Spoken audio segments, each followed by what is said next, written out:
الحمد لله وحده والصلاة والسلام على من لا نبي بعده أما بعد فأعوذ بالله من الشيطان الرجيم بسم الله الرحمن الرحيم سبحان الذي خلق الأزواج كلها مما تنبت الأرض ومن أنفسهم ومما لا يعلمون وآية لهم الليل نسلخ منه النهار فإذا هم مظلمون صدق الله مولانا العظيم رب اشرح لي صدري ويسر لي أمري واحلل عقدة من لساني يفقه قولي سبحانك لا علم لنا إلا ما علمتنا إنك أنت العليم الحكيم اللهم انفعنا بما علمتنا وعلمنا ما ينفعنا إن الله وملائكته يصلون على النبي يا أيها الذين آمنوا صلوا عليه وسلموا تسليما اللهم صل وسلم وبارك على سيدنا ومولانا محمد وعلى آله وأصحابه وأتباعه وأزواجه وذرياته سبحان الذي خلق الأزواج كلها. That Allah is pure who created every pair. مما تنبت الأرض, that the earth grows, ومن أنفسهم, and from amongst themselves, meaning the human beings, ومما لا يعلمون, and other things about which they have no knowledge. وآية لهم الليل, the night is also a sign for them. نسلخ منه النهار, we draw the day out of it. فإذا هم مظلمون, and they, the people, are suddenly left in darkness.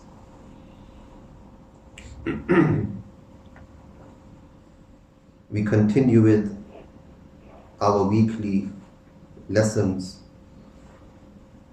in which we have been journeying through the verses of Surah Yaseen, and we have reached verse number 36. In these verses, some of which were explained in last week's lesson, likewise the couple of ayat we will discuss in today's lesson, and a few verses after this which we will inshallah discuss in the future lessons. Allah subhanahu wa ta'ala is making a mention of some of His signs. But the speciality of these signs of Allah subhanahu wa ta'ala is that at one side, on one occasion, just as they prove the existence of Allah Ta'ala and the greatness of Allah Ta'ala, that how great Allah subhanahu wa ta'ala is, how powerful He is. At the same time, they also inform us of His ihsan and His favor upon us. So these signs of Allah subhanahu wa ta'ala, they are not merely signs of Allah, but they also introduce us to this point that look at how Allah Ta'ala has showered us with a great ihsan and a great favor, so that we feel more inclined towards worshipping Him. So over here, in the next verse, Allah Ta'ala mentions Subhanalladhi khalaqa al-azwaj, that Allah is pure who created every pair. The word azwaj is plural and the singular is zawj.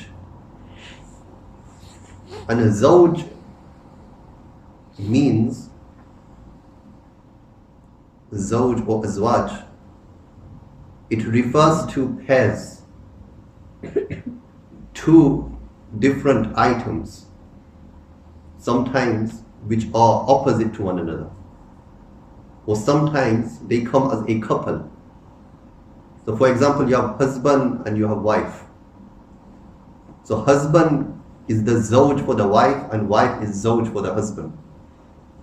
You see why this word zawj is used for the husband and zawja for wife. But it can be used more generally also. So hot and cold. So you have hot will be the zawj for cold and cold will be zawj for hot. Sweet and sour. Likewise night and day, tall, short, the land and the ocean, black and white. So all of these opposites, they are azwaj, they are zawj for one another. Allah subhanahu wa ta'ala is saying that in the entire world, all of these pairs which you find, they have all been created by Allah subhanahu wa ta'ala. There is nothing in the creation which has not been created by Him. So just imagine how great He must be. And then when you take these pairs, for example, if you were to take black and white, there isn't only one black and one white. Black will have many contrasts, many shades. You have a very dark black from where it begins. And then the color becomes lighter and lighter and lighter until it reaches grey.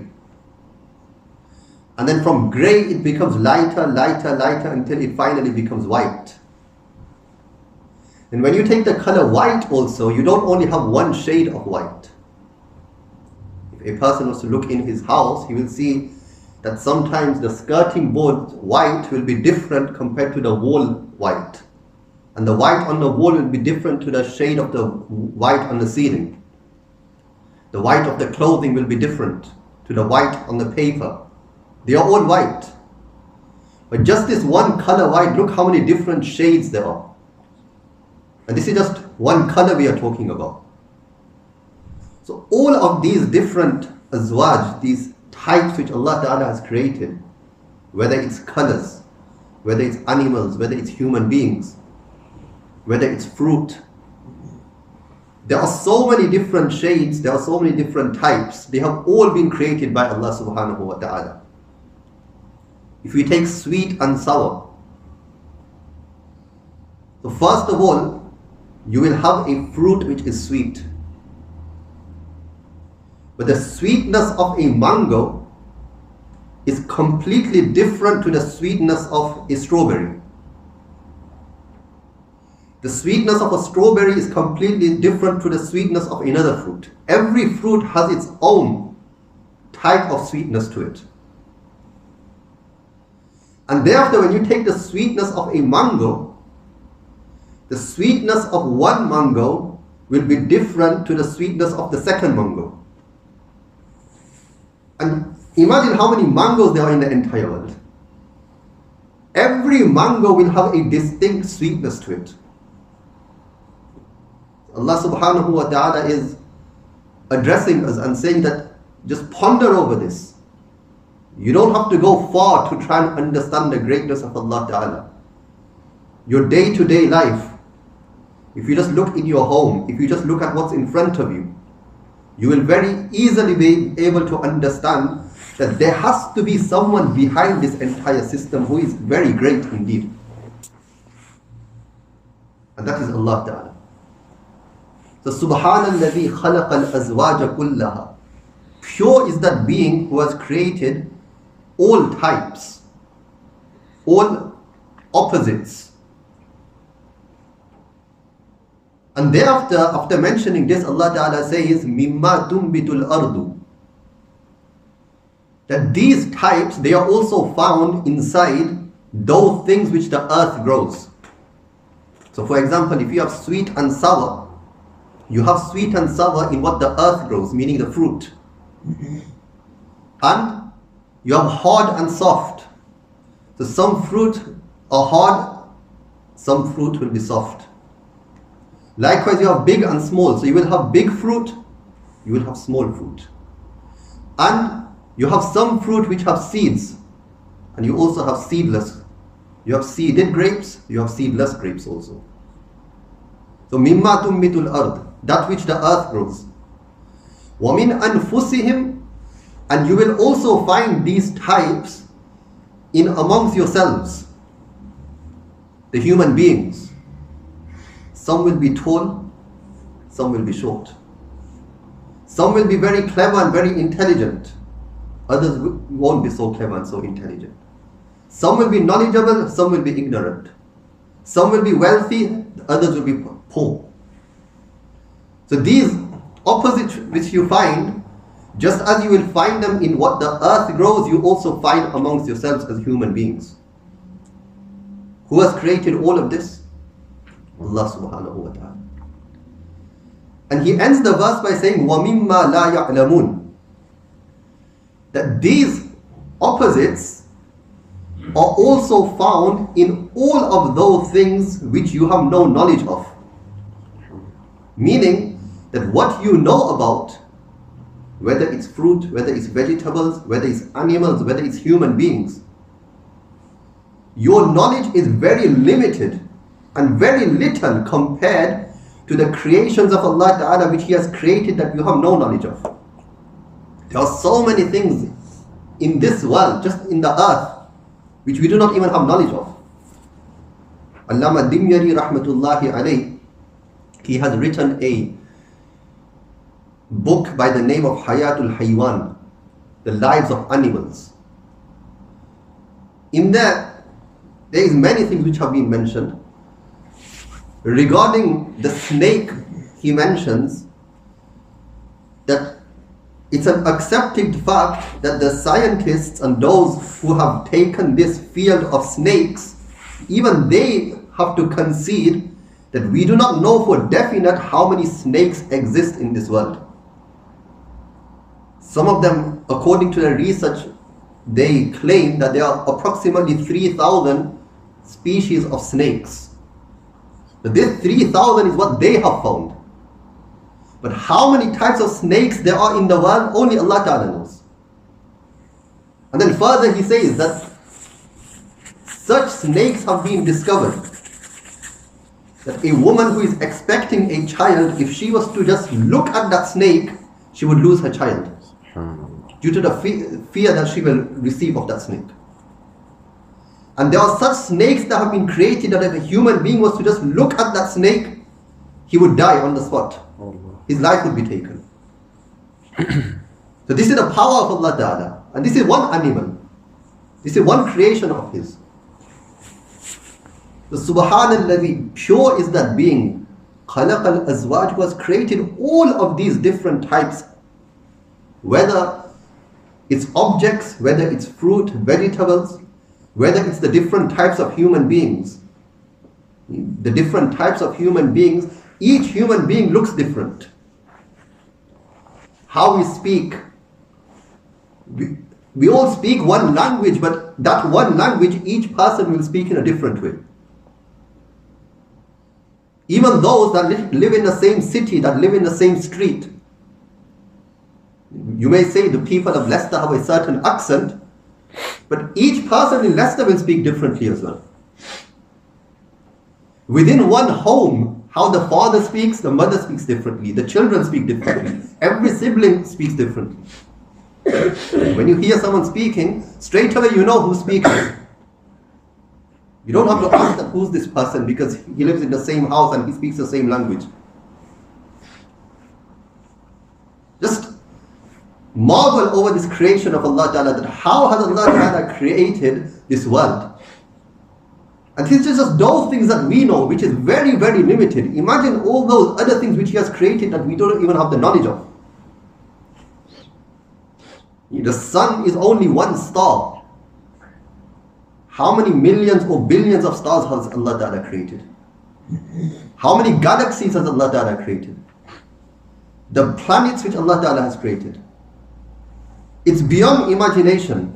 So Allah Subhanahu wa Ta'ala is trying to draw the attention of the kuffar and the mushrikeen, that if you were to just ponder over this, something very simple and very easy, you will be able to understand that there is one Allah who is very great, who is worthy of worship. That's who you need to believe in, that's who you need to worship, and He is the one who is running the entire system of this world. So this is one tafsir and one explanation of this verse. And a second explanation is that Allah Ta'ala here is talking about genders, male and female. So the word azwaj, according to the first tafsir, means the two types, the two opposites, which has been explained. The second tafsir and the second explanation is al-azwaj here refers to the two genders, male and female. So Allah Ta'ala is saying, mimma tummitul ardu, that those things which the earth grows, even in there is male and there is female. And science discovered this very recently, that in the botanical kingdom, where you have flowers, where you have trees, you have male and female there also. But the Quran informed us of this more than 1400 years ago. Mimma tummitul ardu. So those who used to say that Nabi sallallahu alayhi wasallam made up this Quran, this is another proof that there was no way he could have said this. No human being could have said these words more than 1400 years ago, especially when he was not even educated, he did not even know how to read or write. How could a human being say mimma tummitul ardu, that those things which the earth grow, in there you have male and you have female? Science has discovered that the date palms, you have male and female. In the flowers you have male and female. The famous fruit, the papaya, that has male and female in it. So this male and female in those things which the earth grows. And it's because of the male and female that the reproduction system then continues. This is another ihsan of Allah Ta'ala. That if there was a male and female, human beings would cease to exist. Because without male and female, there will be no more children. So human beings will come to an end. And if there was no male and female, the fruits, the vegetables, the crops, what we eat, that would also cease to exist. So Allah Ta'ala in a very subtle way indicates towards this favor of His, that male and female, the two genders, this is also a great ihsan and a great favor of mine. Mimma tummitul ardu wa min anfusihim, and we have also created these two genders in yourselves, meaning the human beings. You have male children also, you have female children also. Allah Subhanahu wa Ta'ala in the Quran mentions yahabu liman yasha'u inatha, that whomsoever He wishes, He gives as female offspring. Look at the word Allah Ta'ala uses here, yahabu. It's a separate topic and I don't want to digress, otherwise we won't finish today's lesson. Inshallah, on another occasion I will speak on this. But I just want to hint towards it because it's coming to my mind. Girls are also a very great favor of Allah Subhanahu wa Ta'ala, just as boys are. There are certain cultures where they do not like it when a girl is born. This is complete ignorance. This is what the culture was when Nabi sallallahu alayhi wa sallam was sent as a prophet. Amongst the Arabs in the days of ignorance, they completely despised girls. If a daughter was born, it was like qiyamah for them. They hated it. So look at how Islam, through the Quran and through the teachings of Nabi sallallahu alayhi wa sallam, raised and elevated the status of a female. There are many ahadith. In one hadith, Nabi sallallahu alayhi wa sallam says that if you were to raise one girl, you were to look after her, you were to nurture her, and thereafter you were to get her married off, and because you have looked after her, Allah subhanahu wa ta'ala on the day of Qiyamah will raise you very close to the Prophet sallallahu alaihi wasallam. Meaning your maqam and your status will be very high on the day of Qiyamah. Many virtues are mentioned by the Prophet sallallahu alaihi wasallam for those who have girls. But in this verse of the Quran, look at the word Allah Ta'ala uses, yahabu. Yahabu means when you give something to someone, a gift. Allah Ta'ala says, yahabu liman yasha'u inatha. Allah Ta'ala gives to whomsoever He wishes female offspring. So a girl is a gift from Allah. Yahabu liman yasha'u inatha. Wa yahabu liman yasha'u dhukur. And whomsoever He wishes, He gives them male children. Female children to some, male children to some. In some families, only female children. In some families, only male children. وَيَهَبُ لِمَنْ يَشَاءُ الذُّكُورَ أَوْ يُزَوِّجُهُمْ ذُكْرَانًا وَإِنَاثًا. And in some families, we give both male children as well as female children. وَيَجْعَلُ مَنْ يَشَاءُ أَقِيمًا. And whomsoever we wish, we keep them barren. They are not blessed with any children at all. And look at how Allah Ta'ala ends this verse now. إِنَّهُ عَلِيمٌ قَدِيرٌ. He is Alim, the all-knowing. He is Qadir, the all-powerful. Now, the Mufassirin mention that whenever Allah Ta'ala ends a verse of the Quran with His qualities, there is an indication and a connection between those qualities and that verse. Allah Ta'ala could end the verse with any of His qualities. He could have said, Innahu Rahmanur Rahim here as well. Al-Malikul Quddus or As-Salamul Mu'min. He could have used any of those qualities. There's a reason for using these qualities wherever it is in the Quran. So He says He is Alim, the all-knowing, indicating towards this fact that He knows in which home it's better to have only female children, in which home it's better to have only male children, in which home is better to have male and female children, and in which home is better to have no children at all. So you should remain happy. If a person finds it difficult to understand that in my home, why is there only females, or why is there only males, or why is there both, or why is there no children? It's very easy. Allah Ta'ala knows why. And we remain happy with what Allah Ta'ala gives us. Qadir, He is the all-powerful. Allah Ta'ala is showing His power that these are the four scenarios. You can have either only females, you can have only males, you can have both, or you have nothing. So He shows His power to us that in some homes I give only females, in some homes only males, in some homes both, and in some homes nothing. So amongst yourselves you have the two genders, the males and the females. وَمِمَّا لَا يَعْلَمُونَ. And Allah subhanahu wa ta'ala has also created these genders in those things which you have no knowledge of. Mufti Shafi Sahib rahmatullahi alayhi Ma'ariful Qur'an, he mentions that all those discoveries which the humans or the scientists will come across until the day of Qiyamah, they have all been included here in وَمِمَّا لَا يَعْلَمُونَ. The Quran is not going to tell you about everything that's going to happen till the day of Qiyamah. So in a very short phrase, وَمِمَّا لَا يَعْلَمُونَ, Allah Ta'ala says that whatever you will discover till the day of Qiyamah, we are already telling you from now that in there will be male as well, there will be female in there as well. And he further says that this could be an indication towards those creations of Allah Ta'ala regarding which we feel there is no life in them. For example, a rock. For example, sand. Now if you have sand, according to us there is no life. According to a rock, there is no life. But the Quran says, وَإِن مِّن شَيْءٍ إِلَّا يُسَبِّحُ بِحَمْدِهِ وَلَكِنْ لَا تَفْقَهُونَ تَسْبِيحَهُمْ.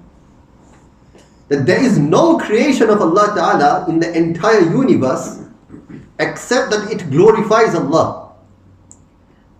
But you are unable to comprehend its glorification. So the rock is glorifying Allah, but you don't understand that how is the rock glorifying Allah? The rock is glorifying Allah. Again, the tafsir for this verse will be explained inshallah when we do that particular verse. Here I am just hinting towards one point. But in order for a rock to glorify Allah, or any other item which according to us has no life in it, in order for it to glorify Allah, first of all we have to believe this now, because the Quran has told us that everything glorifies Allah.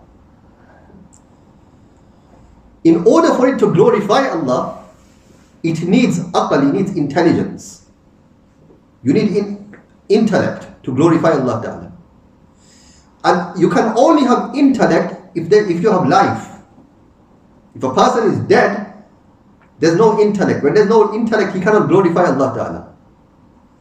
So when Allah Ta'ala is telling us that everything glorifies Allah, that means everything has intellect. And if everything has intellect, everything has life. Yes, some creations will have more life and some will have less life, but they do have life. It's like one person who's in coma and one person who's completely fit and healthy. They're both alive, but their level of life is different.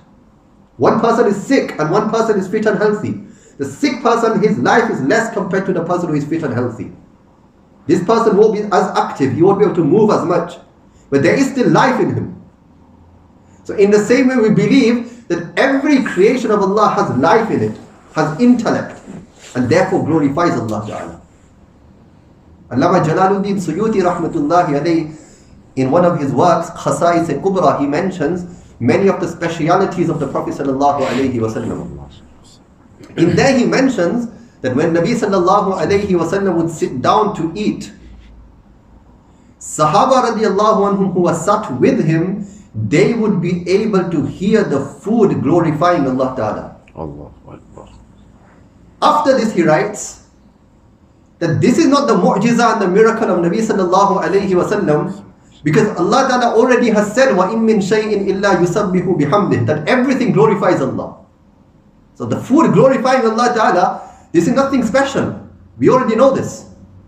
What is special and what's the miracle is that food which always glorifies Allah, when it came in the presence of the Prophet sallallahu alaihi wasallam, its glorification became audible and the Sahaba were able to hear it. So everything glorifies Allah Ta'ala. وَمِنْ أَنفُسِهِمْ وَمِمَّا لَا يَعْلَمُونَ وَمِمَّا لَا يَعْلَمُونَ, that all those things which will be discovered in future, Allah Ta'ala has already informed us that even in there you have male and you have female. So what does this verse tell us? This verse tells us now that everything in the creation of Allah subhanahu wa ta'ala, it has been created by Allah. It has been created by Allah. It has two genders. It has types, opposites. And all of it, when it has been created by Allah Ta'ala, when you will ponder over this, you will be able to very easily accept the greatness of Allah Subhanahu wa Ta'ala. Now you will be able to worship Him. Now you can bring into your mind and heart His ma'rifah and His recognition. That's such a great being. Then you won't have to go knocking on this door and that door for assistance and help. Whenever you will need assistance and help, that is the door you're going to knock on. This is why when Nabi sallallahu alayhi wasallam is traveling with his young cousin brother, Abdullah ibn Abbas radiallahu anhu, who was still a child at the time. Imam Tirmidhi rahmatullahi alayhi has recorded the hadith. Nabi sallallahu alayhi wasallam is traveling with his young cousin brother. And he addresses him with the words, Ya Ghulam, O beloved child. So we understand he was a child at the time. But look at the advices which he gives him at this time. He says to him, they are traveling, and he says to him, Ya Ghulam, O beloved child, Ihfadillaha yahfadka. Safeguard the commands of Allah, and Allah Ta'ala will safeguard you. In other words, practice upon the deen. What Allah Ta'ala has told you to do it. What He has told you to refrain from it. If you practice upon the deen, Allah Ta'ala Himself will become your bodyguard and will safeguard you. Allahu Akbar. And thereafter He teaches him, إِذَا سَأَلْتَ فَاسْأَلِ اللَّهِ. Whenever you ask from Allah. Whatever your need is. Before going to the doctor, first ask from Allah for shifa. Then go to the doctor. Before going to the lawyer, first ask from Allah Ta'ala, then go to the lawyer. Whatever your need is, always ask Allah Ta'ala first. وَإِذَا اسْتَعَنْتَ فَاسْتَعِنْ بِاللَّهِ. And when you seek assistance and help, First seek assistance and help from Allah, then seek assistance from whatever means you need to acquire.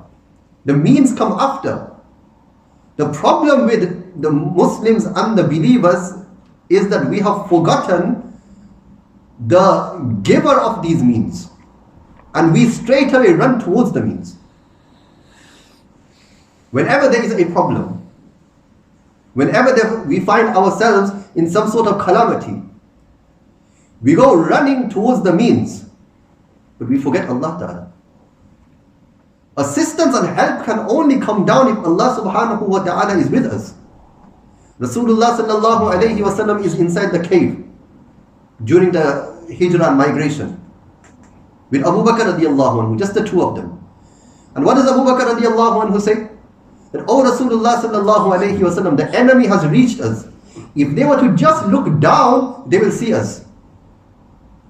So look, within a second their life could be gone. But you have to have that connection with Allah.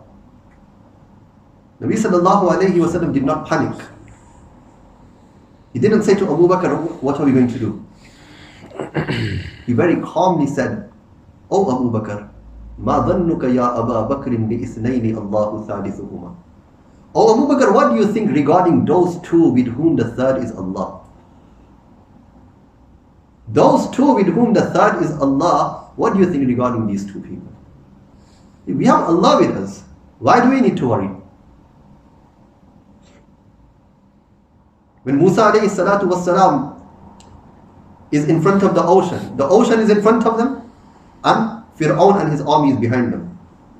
And the people say that, what have you done, Musa? Where have you brought us?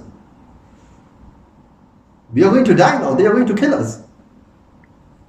Musa alayhi salatu wassalam said very clearly, Kalla, no way. They can't do anything. Why? Inna ma'iya Rabbi, with me is my Rabb. Sayahdeen, he's going to show me the way. You can sign a petition. You can go out and protest. You can go out and march. You can lobby the MP.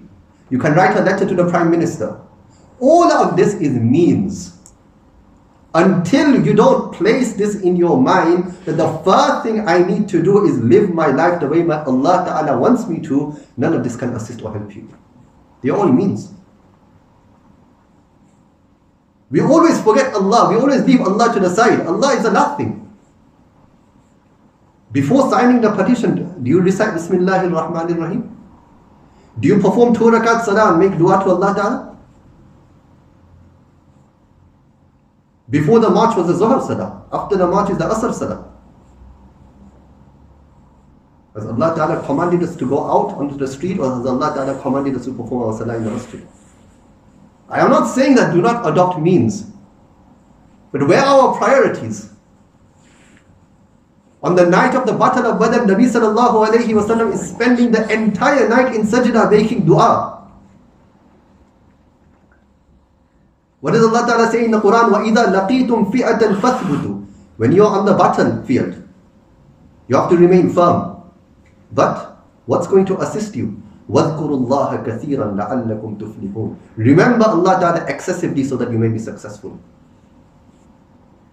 As soon as you forget Allah Ta'ala and you start adopting means, those means cannot assist you. You have to remember that everything is in the qudrat and the power of Allah.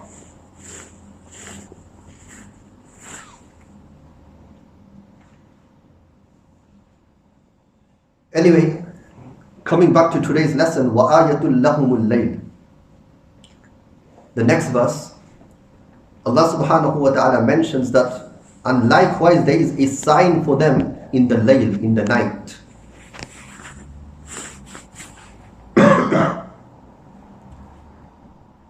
The night is also a sign for them. So until now Allah Ta'ala was speaking about the earth. In the previous lesson and today's lesson until now, Allah Ta'ala has spoken about the earth, the land, the crops, the fruit, the vegetables that grow. Now Allah Ta'ala is taking us from the earth into the sky. This is also a science in the tafsir of the Qur'an, where the certain ulama, they discuss the correlation between verses. the connection between verses. That how is the previous verse connected to the present verse? Sometimes I think that in one lesson, how am I going to explain everything? But I try whatever comes into my mind. Connection between the verses. Look, until now Allah Ta'ala was talking about the earth. Now He's taking us up into the heavens. So the night, the connection of the night is with the sky. Why? When the sun rises, the night comes to an end. When the sun sets, the night begins. Although even this is according to, just to make the human understand. That's another topic. وَآيَةٌ لَهُمُ اللَّيْلِ. The night is a sign from them. The night is a sign for them. نَسْلَخُ مِنْهُ النَّهَارِ. نَسْلَخُ مِنْهُ النَّهَارِ. We draw from it the day. We strip off from the night the day. فَإِذَا هُمْ مُظْلِمُونَ. And suddenly they find themselves in darkness. Now why is the Qur'an mentioning نَسْلَخُ مِنْهُ النَّهَارِ here? That we strip off from the night the day. In here, Allah subhanahu wa ta'ala is using a similitude. Naslahu, salaha yaslahu. This verb is used for when you skin an animal. So if you slaughter a goat, after slaughtering it, you will remove its skin. This skinning process in Arabic, the verb which is used is salaha yaslahu. So this is the verb Allah Ta'ala uses here, naslahu. So naslahu minhu nahar. We skin, we withdraw from the night the day. What Allah Ta'ala is telling us that the real element in this world is darkness. The default position is darkness. And thereafter Allah Ta'ala covers this darkness with the day.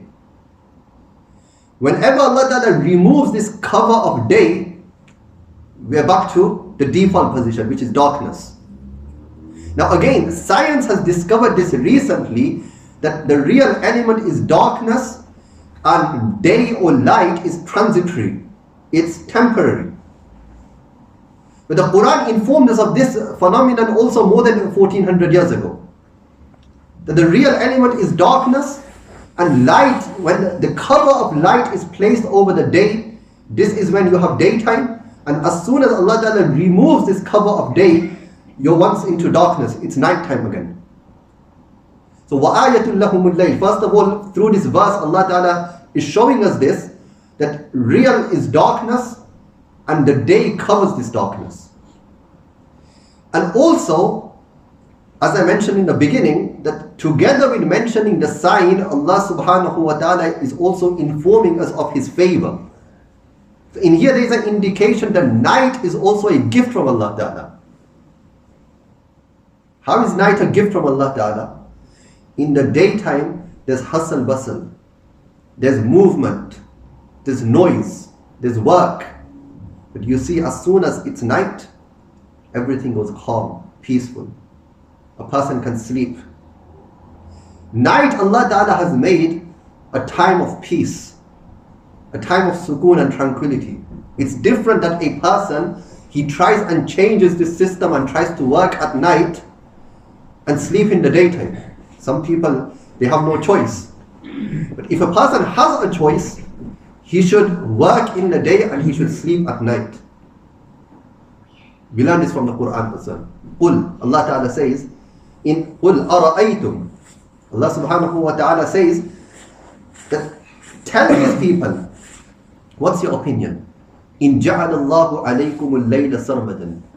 If Allah Ta'ala kept it night all the way until the day of Qiyamah, and you would never have day, it would always be night.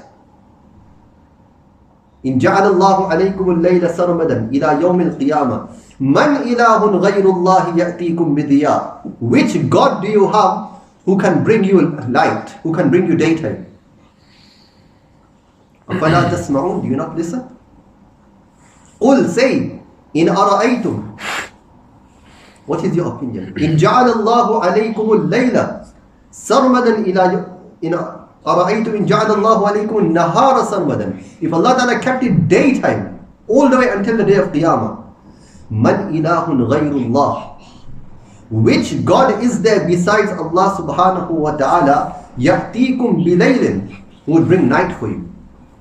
And thereafter he says, taskununa fi, in which you find peace and tranquility.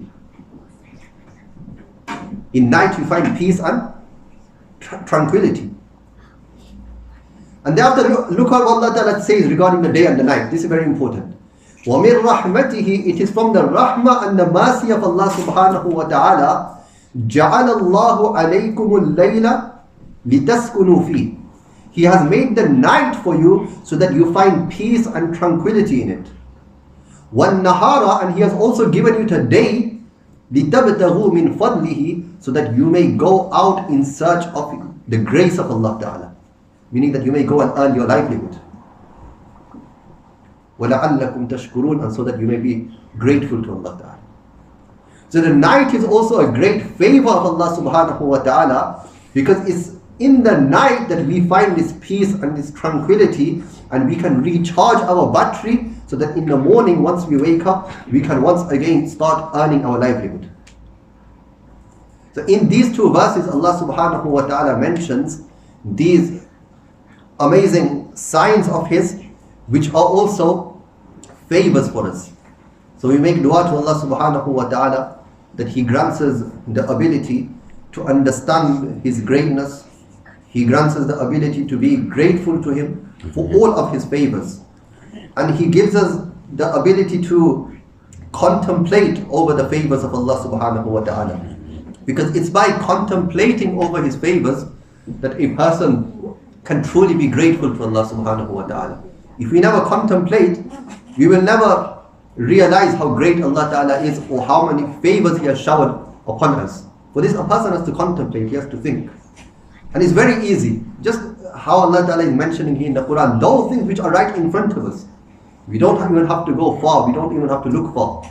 If we just contemplate over what Allah Ta'ala has given us in our life, we will be able to understand and look how much Allah Subhanahu wa Ta'ala has given us. May Allah Subhanahu wa Ta'ala grant us all the ability to practice upon what has been said. وآخر دعوانا أن الحمد لله رب العالمين وصلى الله على نبينا محمد وعلى آله وصحبه أجمعين.